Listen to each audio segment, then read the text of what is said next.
Supporting Newcastle United is a roller coaster, ups and downs, and so much drama over the years. After going down and then straight back up again, Rafa Benitez steadied the ship, performing miracles, in his own words, on a limited budget. The fans loved him, but his fractious relationship with Mike Ashley finally reached breaking point. Time ran out on Benitez's contract, so he left for China. Ashley said he moved for the money. Benitez claimed he never received a serious offer. The fans were left in the dark and without a manager over the summer.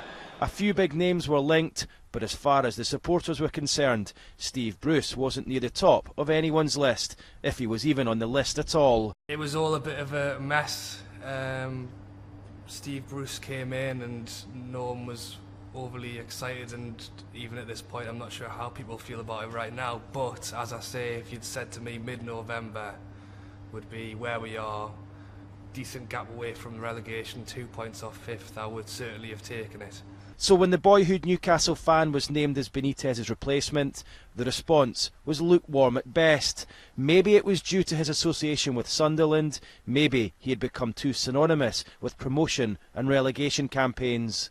Rightly or wrongly, Bruce was seen to be on a carousel, along with other managers who got sacked but never seemed to be out of work for long. But eyebrows were raised when Bruce ended up at St James's Park. He was seen to the supporters as the last resort. The uphill battle got worse when the season started badly. He already appeared on borrowed time. The Newcastle job had been the undoing of many managers before Bruce, and he was quickly on the brink. Listen, I always knew it was going to be difficult. I always knew it was going to be a big challenge. Thankfully, my experiences over the 20 years have put me in good stead to think, well, you know what it is going in. You know it's going to be difficult, so don't be disappointed that it's not going to be. And as I've said from day one, the only way you can in football these days is respond to anything is results and get a few results. And then, with time nearly running out before it had even begun, he took a punt on young Matty Longstaff, and the long shot paid off. Homegrown and hot on the heels of his brother Sean, the fans already had one of their own, and now they had two.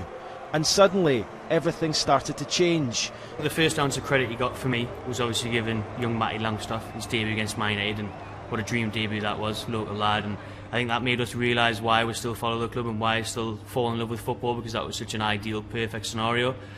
That was a risk, well taken, well deserved, and then since then, like you said, some managers would be too arrogant perhaps and try and stick their own ways.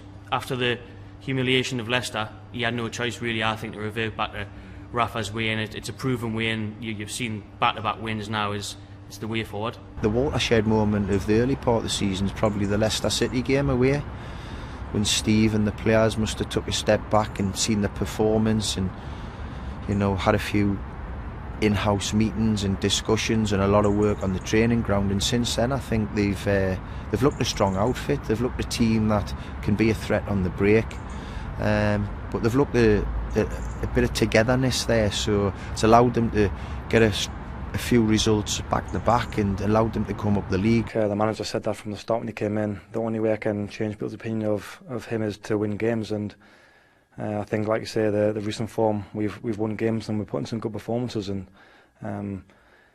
that's sort of changing the minds of some of the fans, which I thought was tough for him at the start, because he's a Newcastle fan, local lad, so he wanted the best for the club as much as all the fans did, so it has been tough for him, but like I say, we've managed to stick with it, and in the game plan he has, and we've turned it around a bit, like I say, but we need to make sure we carry on going, because it's a long all season. He's certainly not won everyone over just yet, and it would only take a couple of bad results for the pressure to crank back up again. I mean, the start of the season was horrendous, wasn't it? And then until we went to Spurs and we got a win out of nowhere, it seemed we went down there for the day out and for the stadium. not expecting a result. Carried on there. First valiant effort we've seen from the lads, I think, finally playing for the badge that day, gave a bit of hope heading into the rest of the season. And then we've had some great results, picked up some huge wins. You think of Man United at home here, then you think of that and you realise Man United and Tottenham aren't the teams of the past, or certainly last season anyway. Obviously Tottenham, Champions League final not so long ago, now they're lingering below us. Man United just went above us, so some great moments this season, but a lot of worrying moments as well. But he's made a better start to a Premier League season than Benitez ever did. He was favourite for the sack at one point, but now the bookmakers say he has one of the most secure jobs in the division. Look, we've had a few good results. We've practically got a new team. We've got a new forward line in Almiron and Joe Linton, and we've in St Maximum we've invested in the top end of the pitch. So it was getting them and finding a system and formation what suits them. They haven't scored yet. Hopefully when they do score, then we'll even get a few more results. But we are a threat to teams. I know for a fact now with the front three we've got, we are a threat. And I think, you know, we're improving. We're still nowhere near where we'd like to be. But then again, I've only been here 4 months and relishing the challenge. The manager's got the respect of the players. The players want to do it for him, they want to do it for the fans, and whatever he's worked on the training ground and tried to tweak, it's paying dividends. I think you've got to enjoy it while you can sometimes, especially as a Newcastle fan, because you never know what's around the corner.